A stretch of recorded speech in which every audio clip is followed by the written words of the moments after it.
It's cozy season. You need blankets, pillows. You need mugs. You need You know what I want? tea koozie. What's your cozy season must-haves? Holiday-themed glasses and dishware. You know, I finally got my little Christmas plates that I've wanted for years and years and years last Christmas. I want like some sort It's of not like... my culture, but I know it's respect not your culture, but I want more like Christmassy drinkware, plateware. Okay, well, you know a great place to get that. Wayfair. Yeah, you got to be stocking up at Wayfair. I'm stocking up at Wayfair. Because not only are you going to get the cozy items that you so desire, but you're going to get great deals on the cozy items you so desire. Because Wayfair has great deals on things your home actually needs, especially before the holidays.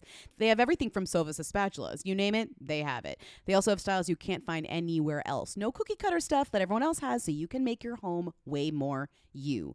Right now, you can shop Wayfair's insane holiday deals and get up to 70% off during their Black Friday deals. You know what items I'm all ready for thanks to Wayfair? What items? Christmas napkins. It sounds silly, but I want them and I like them. Get them. Christmas, they've got little Christmas trees on them. Get and them. They're napkins. Just okay? just have me over and make cookies. Like, and you'll go, not my culture, when you like wipe your mouth, but that's fine. That's no, totally I'll say fine. these are gorgeous. Thank you. Don't miss out on saving big with Wayfair this holiday. Head to wayfair.com now to shop Wayfair's Black Friday deals. That's WAYFAIR.com. You will dream it. Yo, they wanna know. Hey, Mia. hey, Mia. Come on. hey. I want to be famous. Welcome to Who Weekly, the podcast where you'll learn everything you need to know about the celebrities you don't. I'm Bobby Finger. I'm Lindsay Weber. Come to our show. Did you know we're doing a show in Dallas, in Minneapolis, and other You places? sound like show. We're doing shows. We're doing like 18 shows. We're doing so many shows. It's, still being written. It's getting good. Some of it, half of the show you can't do until the week before because it has to be topical, or the couple days Oh before my God. because it has to be topical. Why do we do that? Why do we do that to ourselves? But it's the show, it's always moving. It's always changing. It's always evolving. You could come see it you can come see the first show and you can come see the last show and it's going to be a totally different show. And that's why different. I'm ready to announce that we just are putting on sale today. Maybe our biggest show that we could have ever done if Literally you our actually biggest come show. to it. If we don't sell tickets, then it won't be our biggest show. But if we do sell tickets, it's going to be our biggest show. We're going to play the Palladium in November 16th. Tickets are on sale today. Formerly known as the PlayStation Center. I'm so excited to play Also the known PlayStation as Center. the middle of Times Square, which is honestly iconic. Margaritaville. Go see This Wicked. is worth schlepping into New York for, I have to say. And if you Yeah. were like, I don't go to Gowanus, guess what? We're in Times Square. Could not be any more centralized to your location, I bet. The point is that we need to sell tickets. We're doing a big New York show. We sold out Our the Bell final House. show. We said, don't worry. We will be doing more shows in New York. We'll be doing a big show in New York. This is going to be the big one. Please come. If you already have tickets to the Bell House and you're like, you know what? I think I want to see them again a few months later. We support you. And we actually love that. And we actually think that that's amazing. I would support that so much. Oh my God. Ultimate hooligan It'll be behavior. so fun to see hooligans in the beginning and the end of the tour. Like, you will get a fully realized show. The first show, I don't know what's going to happen. TBD. The last show, that's going to be a slay and a half. What's the photo that's like a soldier, a British soldier before and after World War One? Oh, God. Where it's like him in 19 whatever and him in 19 whatever. I'm not going to pretend to know the dates of World War One. What am I? We're Josh? really going to have to. You are not. Once again, another way not to sell our show is bring up World War I. 1917. That's one of the big years, isn't it? Yep. Saw the movie. Oh, my God. Okay, All right. Well, come to our show at the Palladium in November. Yes. Tickets are on sale today. Today. Good morning, America. I'm excited to tell you on Tuesday morning, March 29th, I'll be performing for the first time ever in a special concert in San Francisco's historic Castro District on Good Morning America. And I promise you, it'll be a morning to remember. See you soon. Would you hold it against me? Before we move on to calls, I just want to read a very good Page 6 headline, and maybe even another one, because there have been some really good Page 6 headlines, specifically in the past 24 hours. Number one. I mean, by good, you mean like extremely nasty. Extremely and nasty. And No, but- kind of bad. But then extremely nasty, kind of bad, but also like, I'll end on the one that's just like absolutely hysterical. Like, legitimately, who cares if you're making fun of these people? We'll go from too nasty to sort of nasty to this isn't nasty at all. This is iconic. Okay? Okay. Starting on this side of the spectrum. Jamie Lynn Spears' book is being sold at Dollar Store as Britney's memoir tops bestseller list. Okay? Part 2. Why Tori Spelling and her kids are staying at a $100 per night hotel. That's so dark. Motel. And it's because their house has mold. Really dark. It has nothing to do with the That's divorce. so It's dark. just about mold, okay? It's just about mold. I don't know if I believe that, but sure. And finally, Robert F. Kennedy Jr. press dinner explodes in war of words and farting. Who farted, though? I didn't click that. It was a lot of people who were at the press dinner. I haven't read it yet. I was too busy looking at the headline and laughing at it. I clicked it. It's just really long. And I was like, I got to prepare for the show. And this guy, I don't really care about this guy. But there was a lot of farting. He wasn't one of the farters, though. Other the people implication were the was farters. that he was the farter. The farters were someone named Deckert. Last name Deckert. Here, it seems, Deckert sensed the need for a new rhetorical tact and let rip a loud, prolonged fart while yelling, as if to underscore the point, I'm farting. Wait, a guy His name is Doug at this event, Deckert. is he like a politician? It says, he is a, quote, drunk gossip columnist turned flag, Doug Deckert, the host of the event. It was a fundraiser. Literally my future. What are you talking? Like, literally that's my mentor. Drunk gossip columnist turned flag. Yes. What do you think happens here? So this guy at the event, who's a drunk gossip columnist turned flack, was yelling, "I'm farting" as he farted. Mm-hmm. Honestly, if I had to attend a Robert F. Kennedy fundraiser event or whatever this was, I would also let one rip. I would expect wall-to-wall farting at this thing. Like, who's surprised by this? Can we get to our first call, which happens to also be about the Kennedys? Yes. Hi, Lindsay, Bobby. I'm just calling about the Kennedy grandson. What I think is funny about his little restaurant bit, if you will, is that his sister-in-law owns a restaurant. His sister, Rose, iconic, the only lesbian Kennedy, is married to someone who owns a restaurant called Rory's Place in Ojai, California, which I went to once randomly on vacation. It was pretty good, but I was so shocked when I looked up, who owned this restaurant, and it was a Kennedy wife. And what's funny is it's also owned by two sisters, and the other sister previously dated Jason Segel, which is just a funny to imagine, like, this Kennedy granddaughter hanging out with Jason Segel in Ojai, California.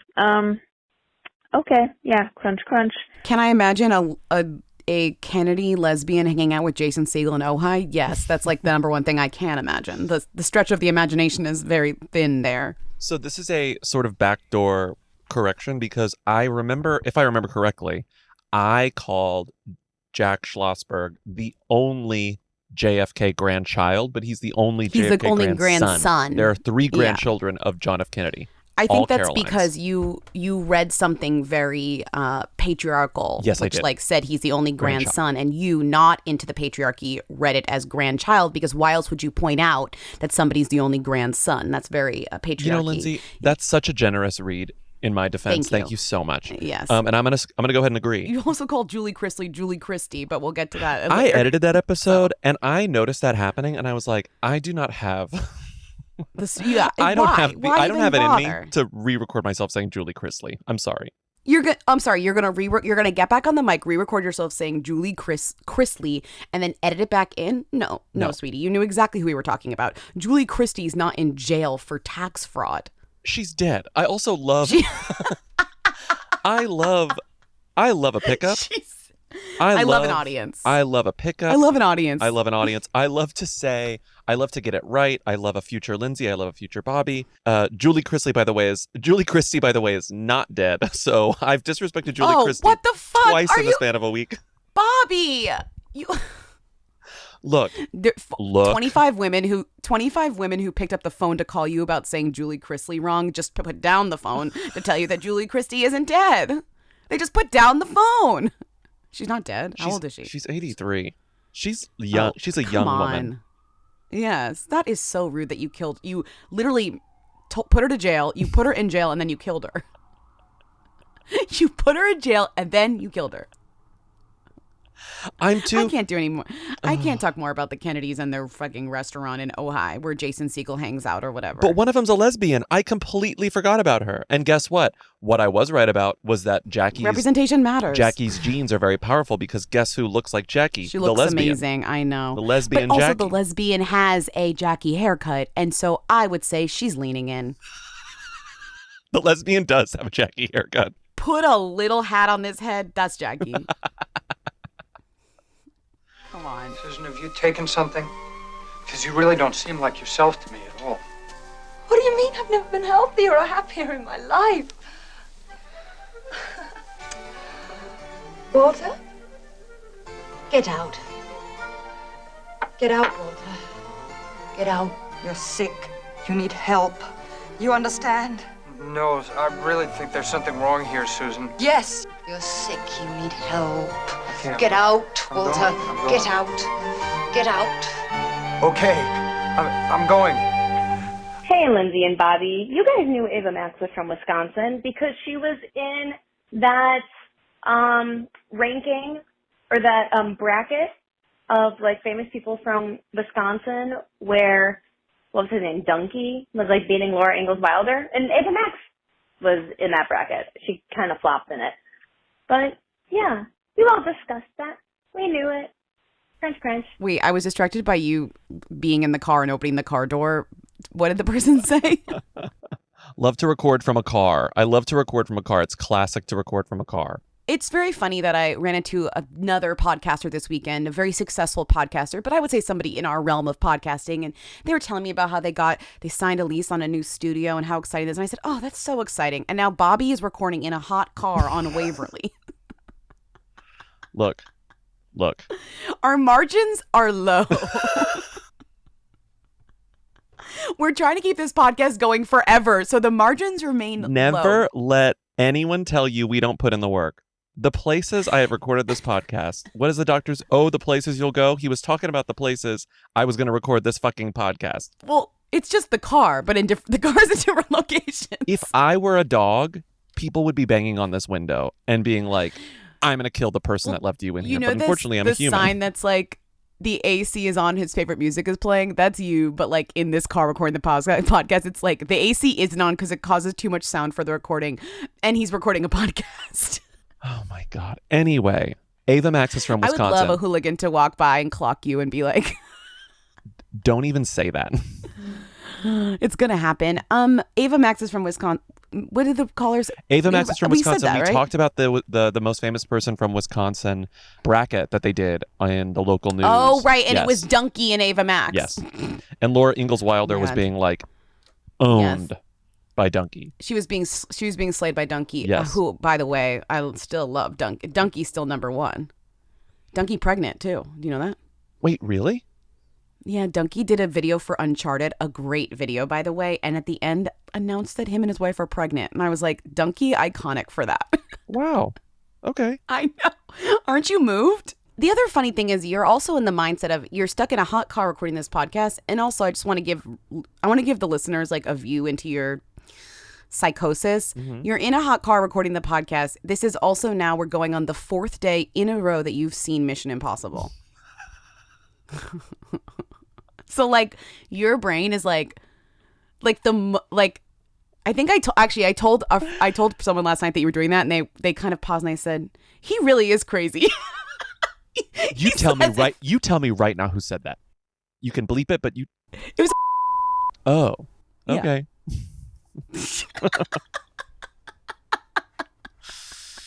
Okay. Oh, okay. Okay, I'll take it. I just wanted to see like a peek into Bobby's psychosis recording this episode. He's stuck in a hot car and he's going on 4 days of having seen Mission Impossible every single day in a row. Tonight being the last time. The last time with you and our GFF. I know. Well, I'm really like nervous about what might happen to you at the end of the 4th time in 4 days that you've seen Mission Impossible. Oh, but when you're listening to this now, I'm not sure when it's going to be published. I was doing it quote unquote for research. So I'm writing about the best way to see Mission Impossible Dead Reckoning Part 1. That's why I'm seeing it 5 times. Don't in 4 act days. like you Don't act like I didn't book the tickets before I got the pitch approved. Because I did. Like, don't 'Cause I act like did. this is like, Sorry. don't act like you're Bill Nye the Science Guy. You definitely were going to go do this. No, I was going to do this anyway. It just so happened you could write about it, I was going to do this anyway, for sure. Anyways, I feel like people deserve to know your mindset like today on all days, you know? I was like, oh, I got to see Joyride. Oh, I got to see all these other movies that are out. And it's like, I don't have time to see other sorry. movies that are in theaters because I have to see Mission Impossible 5 times in 5 days. 4 days. 5 times in 4 days. 5 times in 4 days. You saw it twice in one day? I saw it twice on Tuesday, which was, What let me the tell you something. fuck? That wasn't a good day. Are you kidding me? It was for people who, let's close the thread. It was for people who are sweet but psycho. Ava Max was talking about me. Yeah, I'm going to 5150 you and Ava Max like after this. Did you see? Wait, this is a Bobby Finger 5150 part 1. Anyways, she should have kept the haircut. This all honestly, her monkey's paw, you know, like cursed object was that wig, and the minute that she discarded it, just as I discarded it when I tried to wear one for Halloween and I got too drunk and it fell off my head in the middle of the dance floor and then I kicked it into the corner, it was really sweaty. Just as she discarded her hairpiece, that was what happened when she like her dial of destiny, you know, she disrespected it, and now look what's happened. You know what I mean? Obsessed with the dial of destiny. You're so obsessed with the dial of destiny. But do you understand that I'm not obsessed with the movie? I'm just obsessed with like the physical object. Yeah, the dial of destiny itself. Yeah. Yeah. But also I'm obsessed with the fact that no one has seen this movie, so it just keeps funny. It's funny if I just bring up this like object that was supposed to be made for mass consumption that no one has consumed. Y'all, you know? it's so good. It's so good. Before we move on, I just want to read famous celebrities born in Wisconsin according to famous birthdays. The top 8. Let's start at 1. I'm having my deja vu is like, I mean, I'm sure we did this before, but I just want to read it again because it's hilarious. Number 1, Paris Bureyak, TV star. Number 2, Ava Max, pop singer. Number 3, Madeline Bailey, pop singer. Number 4, Connor Franta, who's that? YouTube star. Oh, Number YouTuber. 5, Jackson Krulok, Instagram star. Number 6, Bailey Dodrick, YouTube star. Number 7, Mark Ruffalo. Number 8, Trixie Mattel. Okay. We're done. All right. Love that. Trixie Mattel taking up the end. I mean, taking up the end. Taking up, you know what I mean? Like at the end of the list. Sorry. Sorry. Okay, here we go. In 213 BC, Archimedes built The Max cut. It happened on accident while I was baking cookies, and I forgot to cut the other side. But then I kept it because I hadn't seen it before, and I thought it was really cool. That could change the course of history.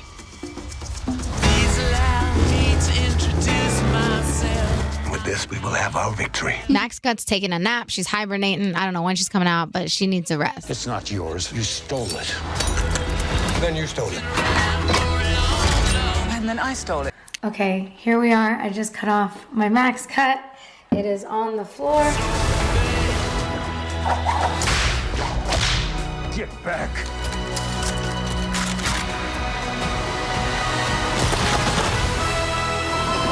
We gotta get there first. I can't do that! You want to stop for a little lie down? Hell no! Turn left! Turn left! Indy, listen to me, no! I ain't no Tangier. Indiana Jones and the Max Cut of Destiny. Rated PG-13. Only in theaters June 30th. This podcast is brought to you by Squarespace. Can't imagine it any other way. whyyyyyy is a Squarespace. It will always be a Squarespace. We love our Squarespace. Even if they said no more advertising on this podcast, we would still have it be a Squarespace because honestly, it's just the easiest, sanest way to have a website on the internet at this point. Yeah. I really can't think of another option. No, I wouldn't even know how to do another option at this point. It's like it is a perfect way. I know they have all the features I need. If there's a new feature that I need somehow in the future, I know that they're going to have it. Mm-hmm. Let's say there's something we need to do on this website that I can't even think of right now. I know that in the future advances, that they will have our back. I trust that Squarespace will keep up. Well, because right now it's like, you know, we have our tour dates that we're able to change on a whim, very which easily. we need to. But Squarespace does plenty of other things. They've got, you know, you could do a course, you could host a course, you could do analytics, you could do email campaigns, you can take payments, you can sell stuff. I mean, it's like sell stuff. We could do whatever we wanted on Squarespace, and I am actually comforted knowing that I could do that in the future. Yeah. So head to squarespace.com for a free trial. And when you're ready to launch, go to squarespace.com/who and save 10% on your first purchase of a website or domain. That's 10% off your first purchase of a website or domain. Hi, Lindsay, Bobby, Timmy. I haven't called about the Ekin-Su Davide breakup because I feel like who knows when that actually happened. Who's surprised? But Davide did cocaine in Ibiza. Can we please? Is it real? What's next for Davide after cocaine scandal? Crunch crunch, showing hole. I don't want to get sued by Davide. Davide allegedly did cocaine in Ibiza. Davide allegedly snorted something off his hand in Ibiza. We don't know what it was. And even his admission isn't clear. Not to take away the... Okay, Davide definitely did coke in Ibiza. Like, he allegedly definitely did. Is the sky blue? He allegedly did. I can actually answer that question right now because I'm outside in the car. So the sky is, yes, blue. Okay. I'm just saying, like, this man finally got to dump his PR-mandated Love Island winner, like, fake girlfriend. And he is free. So he is doing coke in a club in Ibiza. What? Do you love that I say that right? Yeah, it's nice. Wrong? It's nice. I say it right. That is definitely a fact. Definitely allegedly a fact. The reality star, 28, was caught on camera pouring a suspicious substance onto his left hand before inhaling it through one nostril while holding down the other. I'm sorry. If that was what was observed, I'm just going off what was observed. There's no other substance or anything there's no other activity that you could do using your hands in that way. He wasn't breathing in the smell of a nice perfume. He wasn't bending down to check looking at his watch or something. Mm-hmm. You know, he held down one nostril and breathed into the other. Can I read the headline though? Exclusive. Yeah. Davide powder riddle. Love Island winner Davide snorts white powder during bender in Ibiza days after splitting with girlfriend Ekin-Su. Davide powder riddle. That feels like something British riddle? I don't understand. Yeah, like what is this? Is this like Da Vinci Code? It's not that hard of a riddle. You know what I mean? Is this the dial of destiny? Put the two pieces together, okay? You're obsessed. You're gonna keep bringing it up just to like get on my nerves. I think actually that means our audience is gonna have to go watch it so they like understand my references, because now that I've referred to two of its different abilities, which is two pieces go together and you can time travel. Anyway, the alleged drug use is really funny. I think they like were real together and then like so quickly were fake together. Does that make sense? So they liked each other and then they were like, we don't like each other, but we have to stay together for as long as we can. Because to milk I it. think when you're in the house, I think when you're on Love Island, you're kind of like, your brain is just like, you're kind of protected and you're kind of like insulated from everything, and you kind of get like you get Stockholm syndromed into kind of just like doing the thing. Mm-hmm. So I wouldn't be surprised if there were like real feelings there and like, this is so exciting and the audience loves us and and the like kind of energy of that carried them through to the next era, which is like, we're now like famous, we're now on red carpets, we have like our own spin-off reality show, like let's just keep this going. People can say I'm acting in here. It doesn't even bother me because I know I'm not acting and I know I'm true. And because I'm true, I've made this decision to know somebody I have feelings for. If I was acting, I think I would have acted with Davide and made out that everything was fine and it wasn't. That's probably what happened. But I think it ended. I think the whole thing probably like really ended months and months and months and months ago. But you should go through the timeline because the timeline is pretty funny and like fast paced. Like we've got like Mission Impossible. Die at the first. We've got Mission Impossible: Dead Reckoning Part 1 pacing here. On June 27th, 2023. Ekin-Su and Davide attended none other than Indiana Jones and the Dial of Destiny premiere.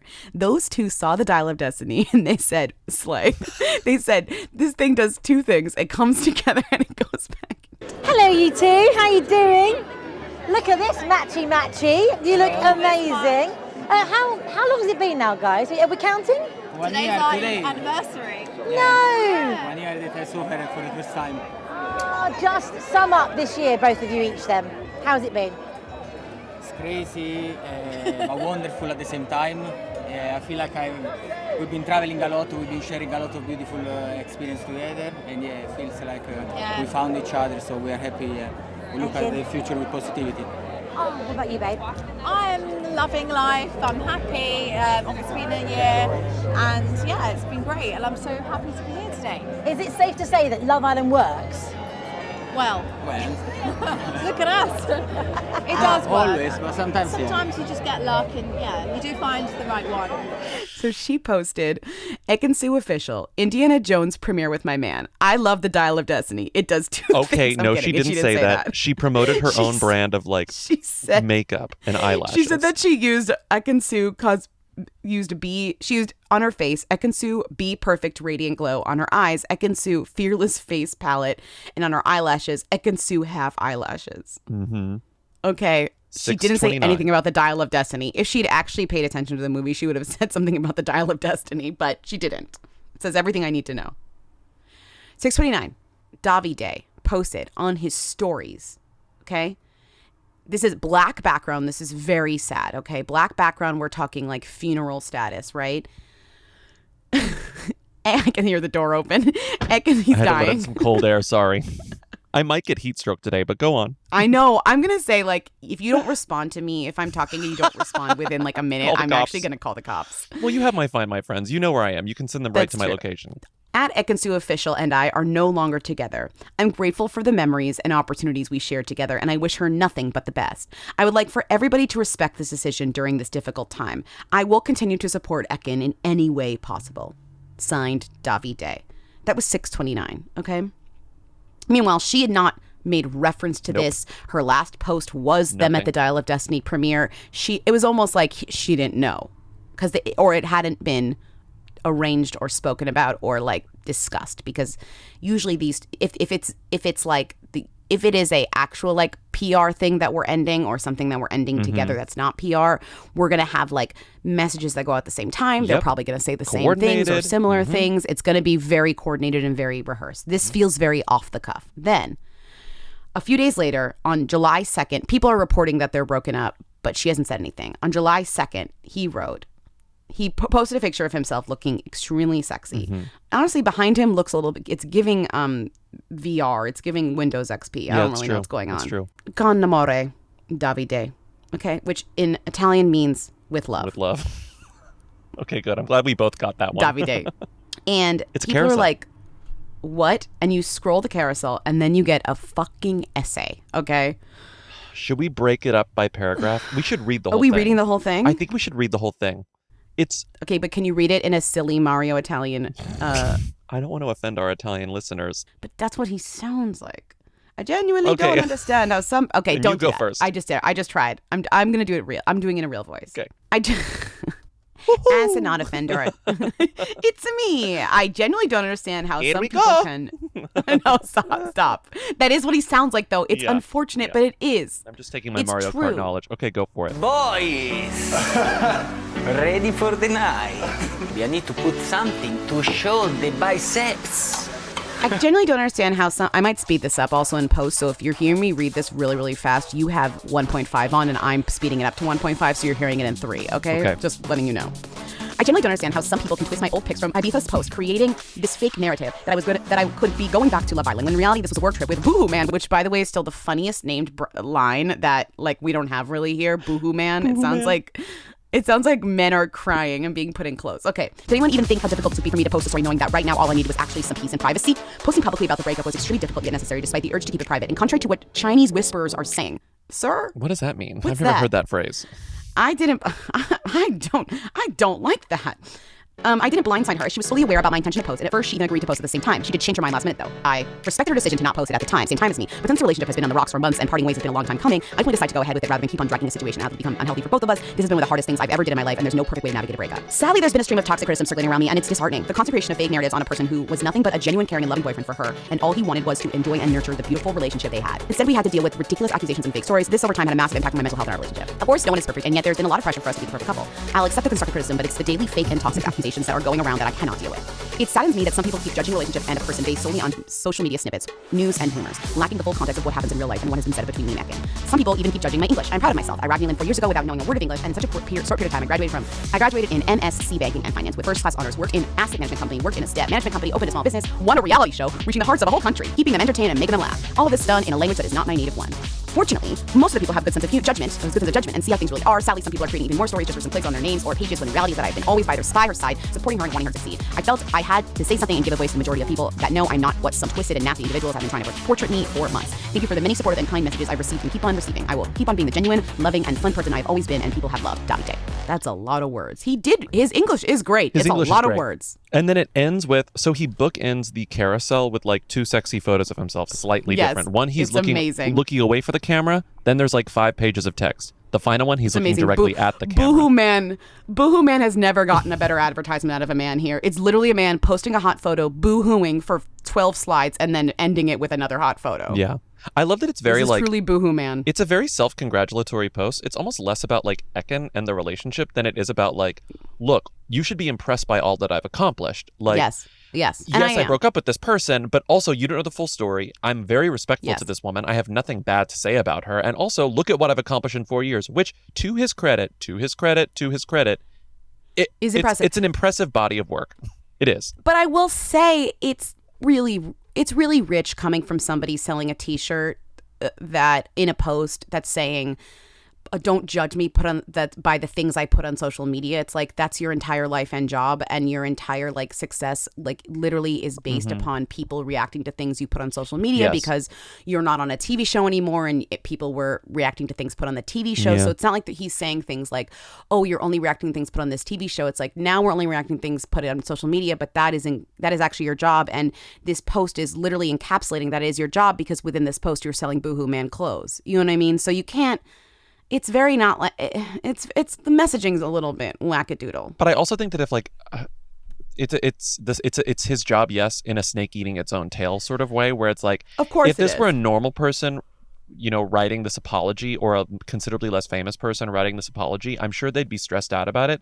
But this type of post, this type of behavior is literally par for the course. It should be the expectation of anyone who's getting into the reality TV game. So I bet you he wrote that kind of at a pretty low stress level. I feel like this sort of thing feels like part of the job in a way that is becoming more and more obvious to these people. You break up, there's a backlash, you write this long ass thing, you get attention for it in a good way, you sell your kind Boohoo of t-shirt. I mean, Ekin is dragging it out. Like, she's the one kind of like creating a little bit of the drama here, which she knows because she's the true mastermind. He could never be the true mastermind she is.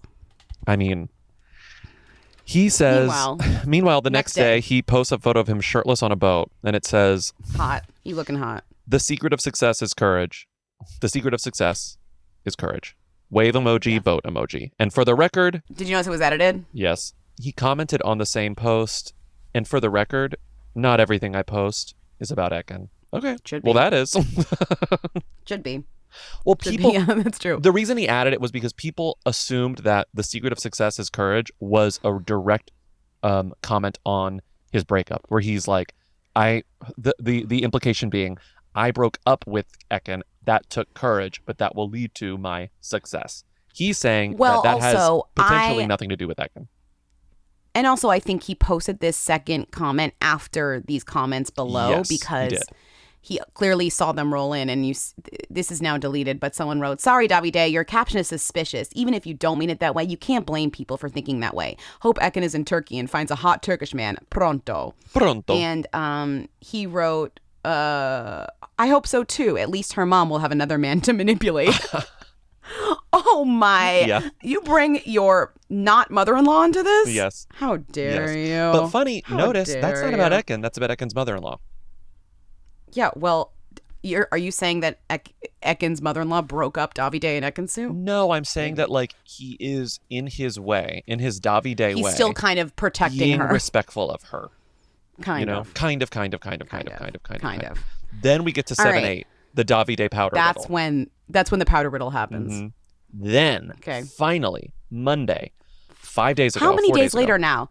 It Wait, was the day so I saw Mission Impossible Dead Reckoning Part 1 in IMAX. So Okay, it was, listen. 5 days ago. 6/29 to 7/10 is how many days?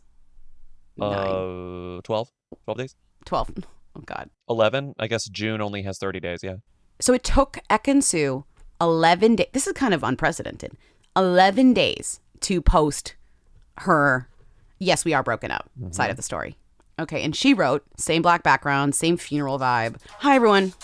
I thought it was time to come back online to thank you so much for all your messages over the past 2 weeks. It has shown me what a kind, supportive, strong community I have behind me.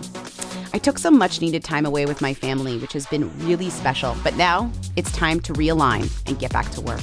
I have such an exciting year ahead, and I want to fully focus on that. I really appreciate your ongoing support. Thank you for cheering me on. Ekin. Not a word about Love. Davide. Kiss. And then I'll read Davide the next day. Oh my God. The next day, Davide goes on Oh, Instagram God. stories. Same black background, text white on text. top. My God. And you think this is going to be about Ekin because her post came the day before? No, Sweetie. He's already beyond that. Ciao, everyone. You may have seen some stories about me over my trip in Ibiza. It was no secret that the past few weeks have been difficult for me. There was a speculation about my behavior and a video which was questionable. However, below the surface of this, I did something that's not nice to see and was not acting like myself. The true story is not what has been described from a couple of pictures. Confirmed. I found myself in an awkward situation, in a vulnerable state.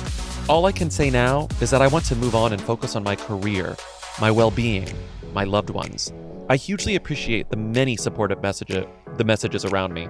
Heart, thank you, Davide XX. Ekin had 1 X, Davide has 2 X's. It's one thing if somebody has like a coke problem, but doing coke at a club in Ibiza, we need to not get up in arms over that. We need to not make that a big deal as in our culture. Well, I'm sorry. It's a lot of it is like performative pearl clutching, right? That's where it's like Lindsay did mushrooms at a Grateful Dead show. Like, it's just something that you do there. It's just things that you do in places. It's like Bobby ate popcorn at the 14th viewing of Mission Impossible, Dead Reckoning. I did. Okay, so if I saw photos of Bobby eating popcorn at his 12th viewing of Mission Impossible Dead Reckoning, I wouldn't say like, oh my God, is Bobby eating popcorn at 25th viewing of Mission Impossible Dead Reckoning? I'd say that's just what you do there. You eat popcorn because you're hungry. Oh, Bobby got a Pepsi Zero at Mission Impossible Dead Reckoning Part 1. Oh, stop the presses. Coke in Ibiza. It's funny, like our two personalities. Lindsay's doing mushrooms at a Grateful Dead concert, and I'm eating popcorn at a Mission Impossible movie. Thank you. The reveal is that I'm not going to a Grateful Dead concert. But I'm just saying, like, no. My family is, but I know. I'm not. But it is. But I'm just saying that is aligned with behavior that exists. Right. When I picture a deadhead, I can really only like conjure your father. Yeah. Well, there you go. It gets more interesting. I tweeted a really dumb thread in the middle of the day yesterday about Barbie based on this. You did. You were like using capitals and lower cases. You were I was writing full periods. sentences. I was writing full sentences. Okay, essay. Okay, this essay bitch writing an essay on Twitter. But I did it in part so that I would remember Threads? to talk about it here. No. Threads is a flop. We don't do Threads anymore. Threads is over. We don't? I know. I think Threads is a flop. Okay, then I guess I'll stop doing it. It's impossible. You never did it. I was doing it. It was impossible to navigate because it's not like you only see the people you follow. You see like randoms. If they make it chronological, I'll return. If they make it only people I follow, I'll return. If they do not make it people I follow only and maybe chronological, I will not be returning to Threads. And you hear me, Mark Zuckerberg. You hear me. And now we said it, okay? Okay. Mm-hmm. But Ekin-Su and Davide went to the Barbie premiere in London. A lot of people went to the Barbie premiere in London, right? What I find so fucking fascinating, literally, about these Barbie premieres is that... Yeah. Tell me. Yes, is that that stars Ryan Gosling and Margot Robbie, right? Two, I think, inarguable thems in the United States and the UK, where this is being promoted hard. For right? sure. Okay. Oh, for sure. Both of for them. sure. Fine. What's fascinating to me is that, like, the attention that they're getting, like, Ryan Gosling, yes, he's getting a lot of attention. Margot Robbie, though, the titular Barbie, who is herself a them, is kind of a Brie Larson figure in that we don't really know who she is. She's sort of, even though she's always like blonde girly who looks like that, she's almost unrecognizable in a way because there are also other blonde girlies who look like her. She has no personality. She is, I agree with that. And it's also crazy to have like Jennifer Lawrence, who has like too much personality. Yes. Not too much. I Not love too it. much, Like open a movie very poorly only a few weeks earlier. But like imagine if this was J-Law doing this Barbie thing, you'd be like the press would just be the press run would be insane. She would not. She would be the face of the press. The face of the press, however, in the Barbie press store is everyone. It's everyone. It's Ryan Gosling. But I think it's cool because it kind of almost fits with the movie. The whole idea is like these Barbies are Barbies, these Kens are Kens, and they're dolls and they're objects. And I do like the way that she almost as a celebrity, probably not on purpose, is seamlessly fitting into kind of the theme of the movie in which like no one is a star. And even by wearing the Barbie clothes, do you notice the attention is not even on her, it's on the Barbie clothes. I only recently saw a little bit of attention on her because I think she got a new stylist. And between wearing the Barbie clothes and having a new stylist, people are like, wow, Margot Robbie finally is dressing correctly. Yeah. Also, we keep saying Robbie. Isn't it Robbie? I think it's Robbie. Every single time. So people are kind of saying, wow, Margot Robbie is slaying in fashion, a mix between, again, these Barbie looks and a little bit of help from maybe a new stylist. Yes. No, definitely a new stylist. Yeah. But I guess the point that I was trying to make is that the character of Barbie is so much themier than every single person involved in this movie. Yes. That like it gives every person the opportunity to sort of like summon Barbie and get attention for summoning Barbie, Which is cool. which is really cool. though. Like when it's Mission Impossible: Dead Reckoning, if it's not Tom Cruise talking, everyone's yawning, right? It's really hard to sort of match the attention Tom Cruise is going to get when he shows up on the red carpet. You can because you've seen the movie 12 times, but I'd love for an American to name the two women who are in the Mission Impossible movies currently. You know what I mean? Yeah. Like Haley Atwell and like Rebecca Vanessa Ferguson. Kirby. And Vanessa Ferguson. Vanessa Kirby, yeah. Anyway, it's sort of a dumb thought, but I think there's a way to sort of like shove our framework into this. And it's like Barbie is such a huge them that everyone becomes a them when they're on this red carpet. It's making people crazy. To work it back into our doc right here, the one thing that I kind of do know about Margot Robbie via, oh my God, I did it again. Margot Robbie. Hi, I'm Margot Robbie, and this is my life in looks. The one thing I do know about Margot Robbie, which is not how to pronounce her name, via kind of interviews and the little amount of information I have on her, I know she's married. I know she's from Australia. But I also know that she likes Love Island because I think I saw something about her loving Love Island. Also, it's like a very humanizing trait for her, right? Like loving trait. Love Island. She doesn't have many traits. It's a trait, right? But no, yeah, of course. Between the football and Love Island, there's like literally been no other conversation since I've gotten back here. That's all my friends and I talk about is football and Love Island. Once we finish talking about one subject, we just go back to the other again. Oh my God, you're so rude. You're so rude. I'm not. Trait is awesome. I'm saying that from a sort of like, I don't know, strategist position where I'm just sort of like, how do you define this woman? And people are so obsessed with the way that she looks, but there are also a lot of other women who look just like her. I saw a clip of her on Australian TV, her hometown. She's the hero, right? She's the hometown hero. And the host said something like, well, you know, it's got to be tough for you because Barbie, say it in a Australian accent. Bobby means different things here. And she goes, what? And the whole audience goes, Barbie means something else in Australia. Did you brief Greta about What does it mean here? like a barbecue. Oh! We've lost her. Oh, no. He's gone somewhere. I'm so Barbie now. I can't. I'm blaming the jet lag, by the way. Don't blame the blonde hair. Blame the jet lag. Oh no, she didn't know about barbecue. You're Australian, sweetie. She did, but she had forgotten because she's so out of it. You know, again, like she's so out of it that she's not even leaning into being a lovable Australian, which I would argue would be a great personality trait for her if she went full Australian. Yeah. So I was just like, wow, even the Australian public she offended by not remembering to throw another shrimp on the Barbie is their Barbie. And the Australian public does not forget if you disrespect their country. They do not forget. So she posed in photos. So this fits into our Ekin-Su Davide timeline because Love Island's Ekin-Su risks an awkward run-in with ex Davide as they both attend Margot Robbie's Barbie premiere just weeks before Split. Also interesting, they called it Margot Robbie's Barbie premiere. Do you notice that? I guess they just had to work her in because the point is they both posed with her on the red carpet, and they Margot both pose with does her. Look thrilled because we know for a fact that this woman loves Love Island. Is that as far as we are in this timeline of Davide Yes. Ekin-Su's breakup? Yep. Okay. Things really started happening quickly, so I won't be surprised if something happens in the time between recording and release of this episode, like the 24 hours or 18 hours. Love my CB distillery. It helps me sleep. I love my they're called gummies. They have gummies and gummies. The gummies don't quite put me to sleep, but the gummies do put me to sleep. And I take them most nights, to be honest. You do. I know you do because you tell me about it every time. You're like, well, that worked. And for Bobby, nothing seems to be working. So this is an incredible breakthrough for you. Genuinely a huge breakthrough for me. CB Distillery's targeted formulations are made from the highest quality, clean ingredients.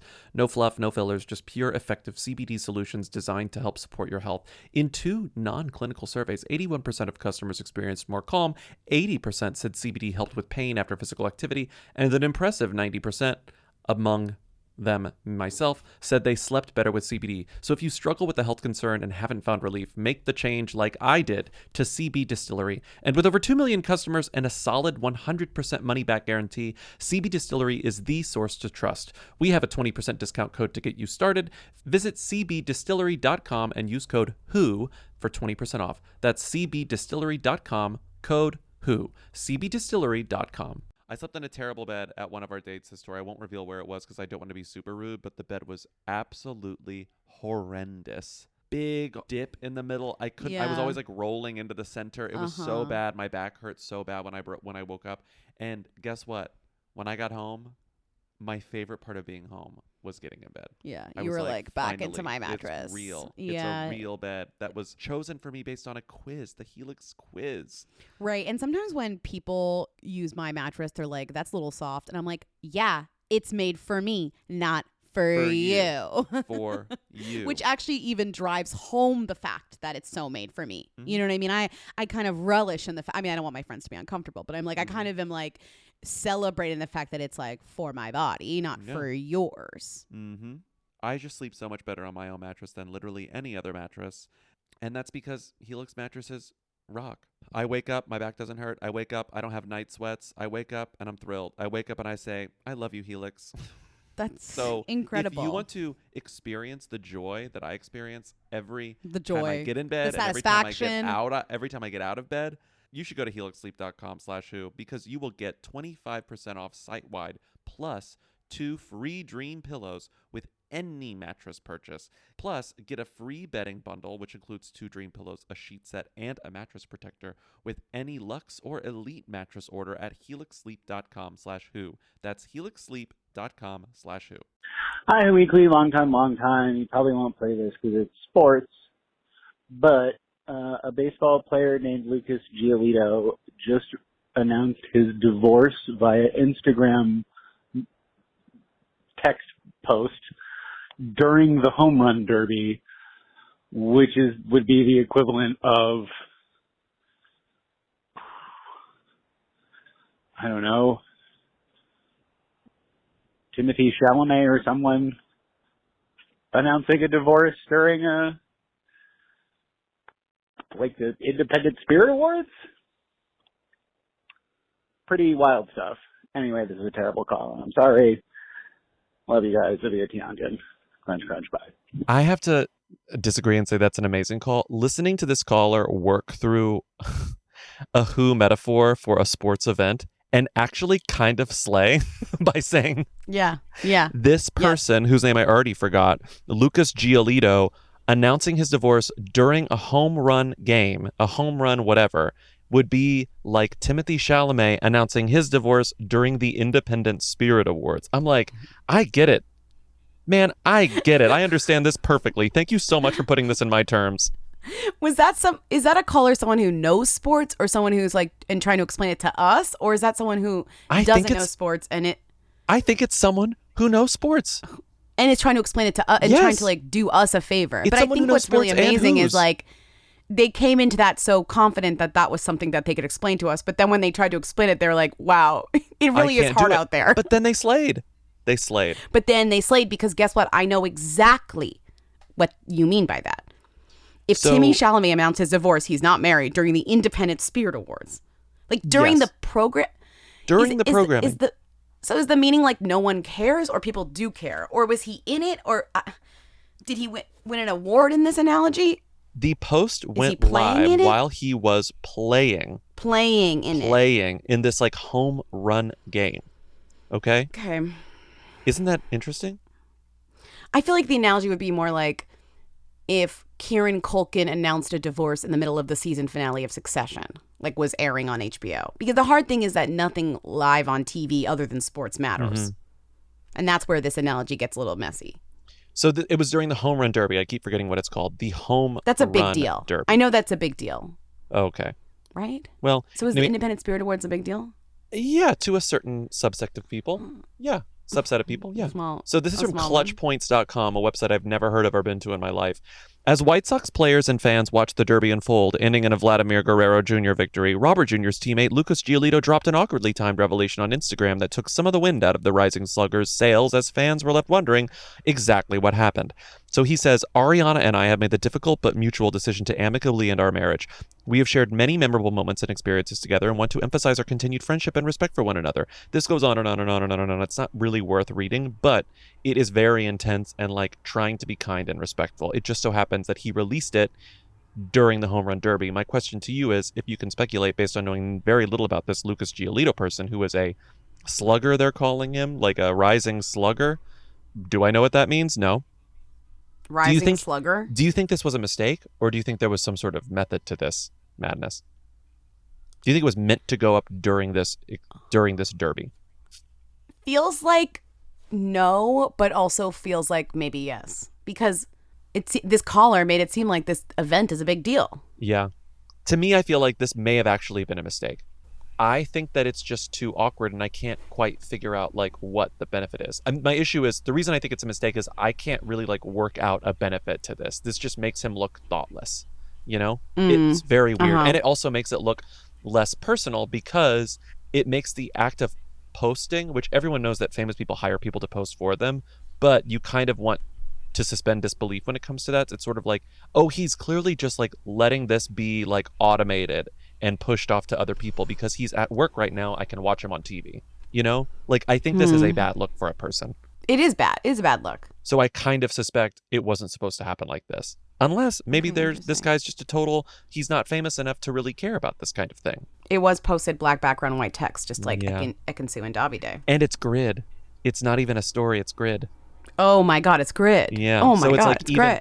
It's even more intense. Even more intense. Yeah. Anyway, he's a White Sox person. Did he hit any home runs? Let me see what TotalProSports.com has to say. I don't think he hit any home runs.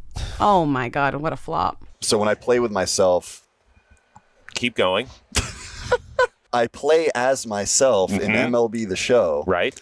For my scouting preparation. There is like a voice line that the in-game announcers have now that like talks about it. So they start having this conversation about how me and Max Fried play MLB The Show to prepare for our next opponent. Here's a fun fact on Lucas Giolito. He and his former high school teammate Max Fried both will take a scouting report the night before their start and then go through it by playing MLB The Show. Hi, Lindsay, Bobby, Timmy. Calling to ask, who is Miss Benny? She was co-hosting with Matt Rogers on Lost Cults this week, and she does not know who Juliana Margulies is. So, would love to hear your thoughts. She's a doll. Who is she? And that's all. All right. Crunch, crunch. Love y'all. Bye. Miss Benny doesn't know who Juliana Margulies is. Miss Benny's like 12. No, I'm kidding. Miss Benny's young. She's like 21. No. She's like young. She's like in her early 20s. Yeah, for sure. She's like young. I really don't expect people under 35 to know who Juliana Margulies is. Sorry. Like, who cares? Is she a them? Yes. Is she a slay? Yes. Do I expect everyone who's young to know who this person is? Absolutely not. No. 21-year-olds should not be watching The Morning Show or The Good Wife. Miss Benny, I was just going to say, Miss Benny should be watching The Morning Show. No.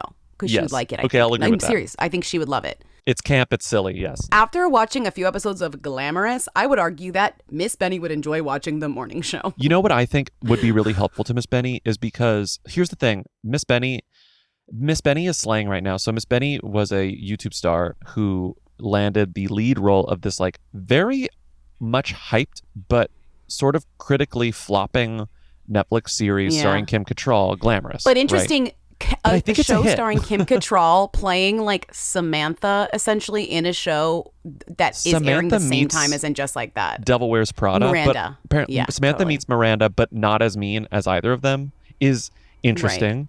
I'm basing this on a friend who was like, it's interesting that the Kim Cattrall character is not mean. But do you know she works at she owns like a PR company. So it really is like a very similar, it's a very similar sketch. Whoever wrote this like definitely had her in mind. And they dropped it the day and Just Like That came out, which that's so crazy. I mean, if that's a coincidence, that's a really kookaloonie coincidence. It's not a coincidence. And the other thing is what's crazy is Kim Cattrall is currently on press tour for this show, or was on press tour when it launched. So Kim Cattrall having to answer press questions for this show, but about And Just Like That, was very messy and almost felt on purpose. Too messy to be not on purpose. Well, I have to say Glamorous is so fun. I love Marco's character. Just adorable. I binged half of it this weekend, and you're perfect for it. But another thing we all know you're perfect for, fans, myself included, are just thrilled to hear that you're going to have a scene in the new season of And Just Like That, reprising your iconic role as Samantha. So, and I think that kind of goes hand in hand with what I was going to say about Miss Benny, which is I hear people talking about this show constantly. I haven't watched it yet, but like our friends like Steven watched it all in like a weekend. I know, but I do feel like it's more just kind of the circle you run in, the circle you slay in, I guess the thing I find interesting is that I'm hearing bad things about this show mostly. Like people aren't really liking it, but they're watching it all. What I'm also hearing at the same time is that everyone likes Miss Benny. So it's sort of like there's so much good favor for Miss Benny that it almost literally doesn't matter. Well, also what's interesting too is that Miss Benny is another like niche famous person to only certain people, because Miss Benny has been on YouTube since she was 11 years old. She was a little kid. There's I had to kind of like dig a little because I was just very curious. She has YouTube channels with kind of her origin, like she has many YouTube channels. She had one as like a vlogger as a kid. Music, her vlogging. She has one with her first era of music. She has one with her next era of music. She went by Benny, then she went by Miss Benny. Obviously, there's been like a progression of kind of identity and shifting and figuring out who she is and all of that. The music is like really fun and very like. She just released an EP too. That's like absolutely totally fine to good. I was like, you know what? This is fine.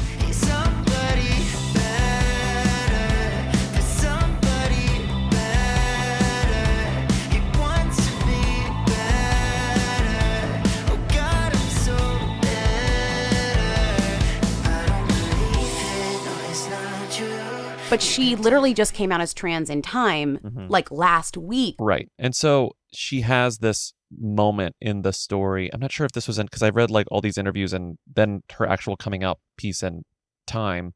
It still kills me that Time is still like #1 place to go when you're coming out. Like, good for Time. It's somebody there is still kind of connecting with every gay person in Hollywood to try. Yeah, it's true. Yeah.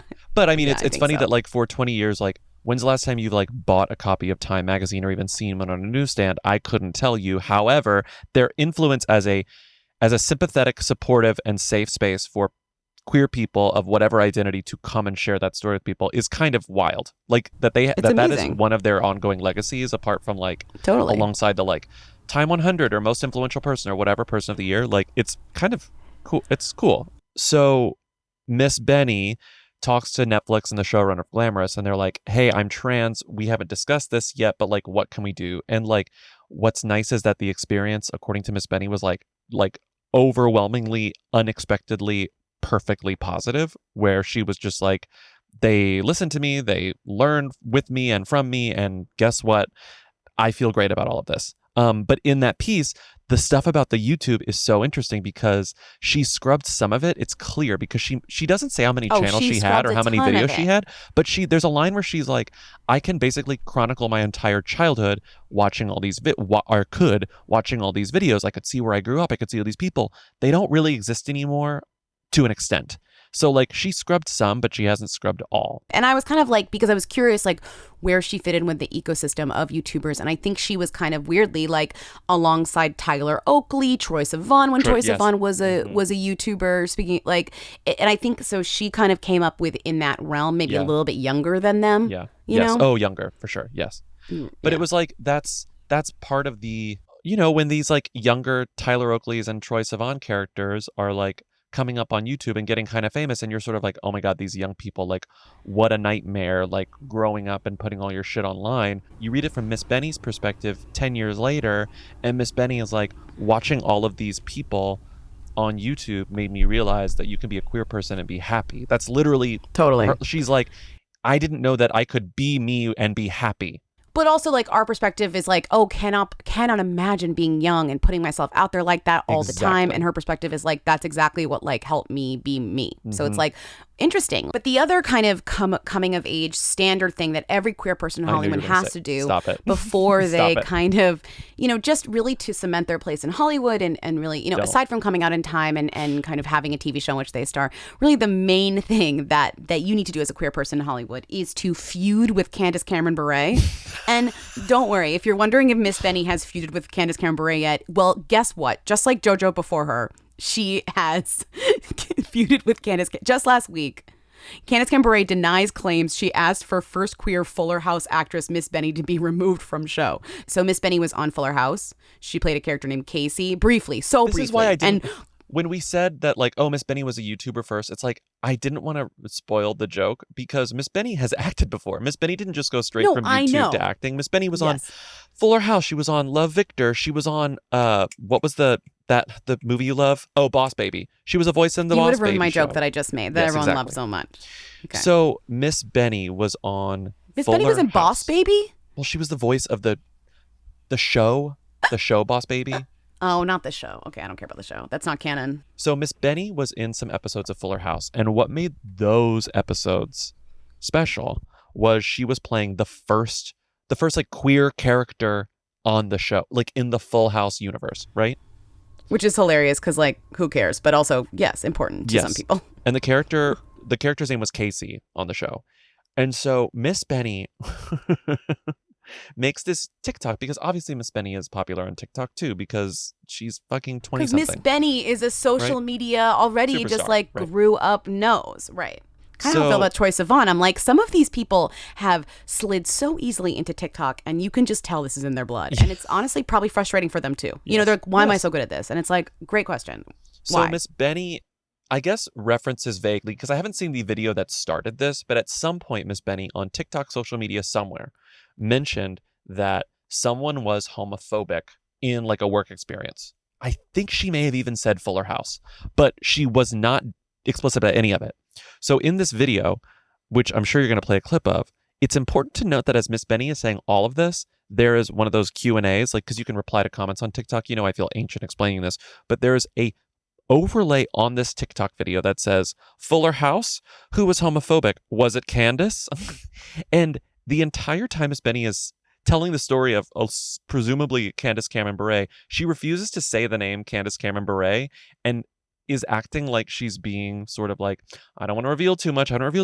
Meanwhile, the name Candace is on screen the entire time. She's all but confirming that it is in fact Candace Cameron Bure. One of the Tanner sisters is like very publicly not for the girls, if that makes sense. I remember I got sat down by the writers and the studio to basically warn me how this person allegedly was trying to get the character removed and not have a queer character on the show. I was also sort of warned and prepared that this person's fan base might be encouraged to target me specifically. After this happened, God love them, people reached out to Candace Cameron Bure and were like, did you try to kick Miss Benny off of Fuller House? Did you try to say that you didn't want her there? I'm usually mad when they do this, but this is actually hilarious because Candace Cameron Bure needs to know about this stuff. Yes. Like, this needs to get back to her because she's a bitch. And she gave them a statement, which I feel like it's sort of like, you know, when Davide releases his statements about the breakup or whatever. It's like that sort of stuff is like part of the job, low stress level. This sort of stuff is very like, she's stressed out, she's pissed. This is the Love statement. It. I hope she went through hell. Yeah. Beret, 47, later refuted the allegations, telling People in a statement that the two had limited interaction on the series, but she only wants, quote, the best for the glamorous star. Quote, I never asked Miss Benny's character to be removed from Fuller House and did not ask the writers, producers, or studio executives to not have queer characters on the show. Fuller House has always welcomed a wide range of characters. That's the funniest thing I've ever heard. I thought Miss Benny did a great job as Casey on the show. We didn't share any scenes together, so we didn't get a chance to talk much while filming on set. I wish Miss Benny only the best. Liar.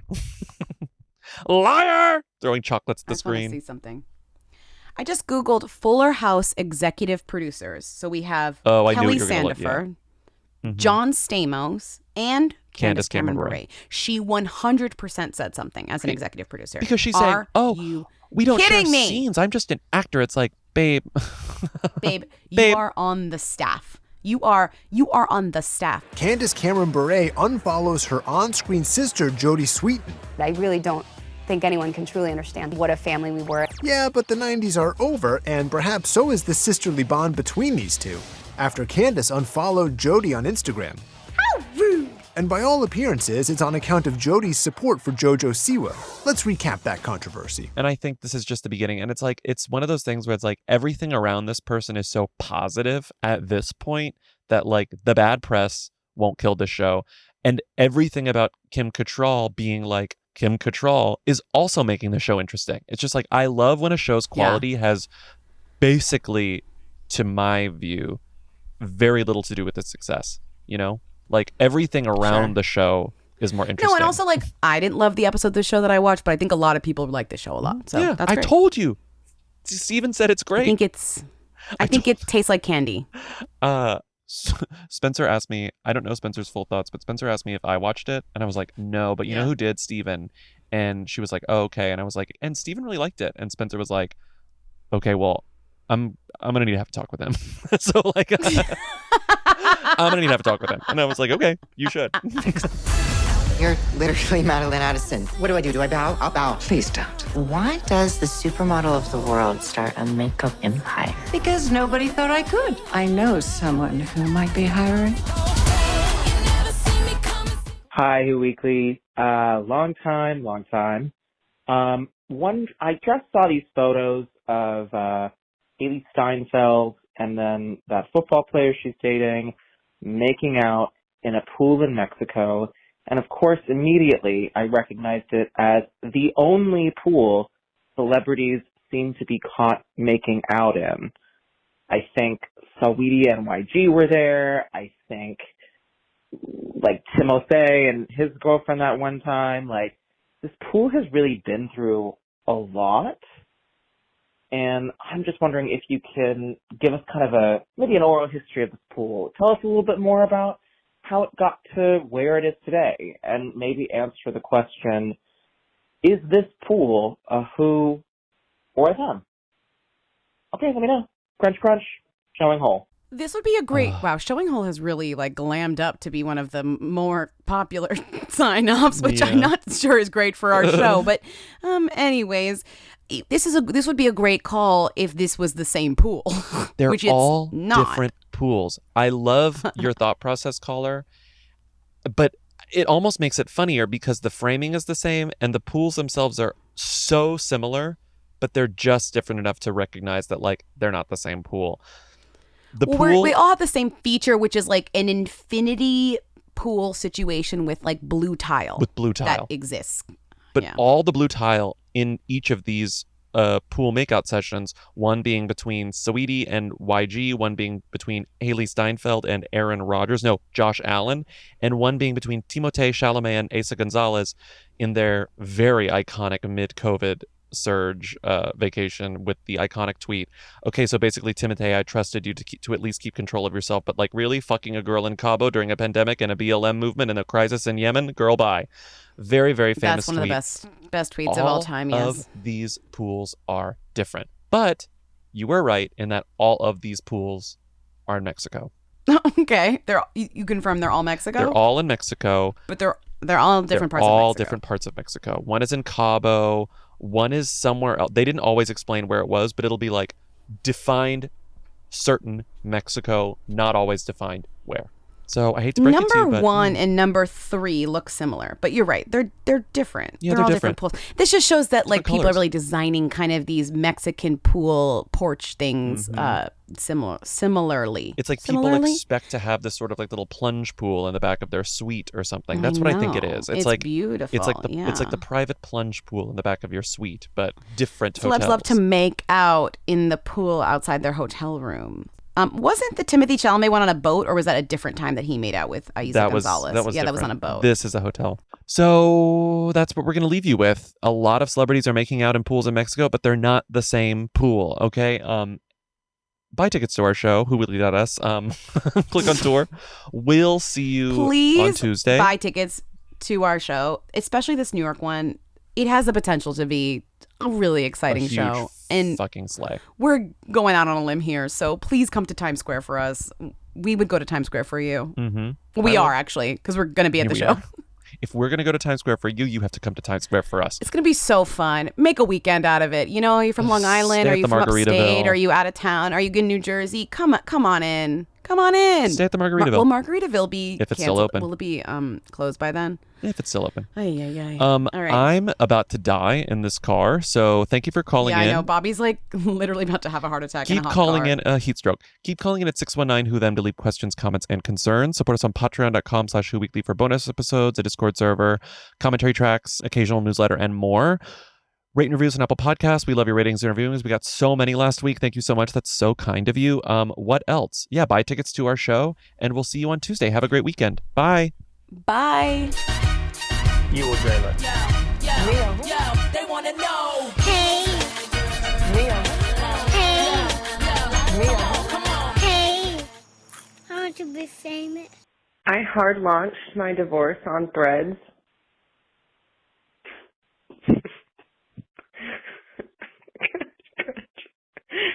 Crunch. Hi, Bobby Lindsay, but really this call is more for my fellow hooligans. Look, guys, I think we need to have a come to Jesus moment.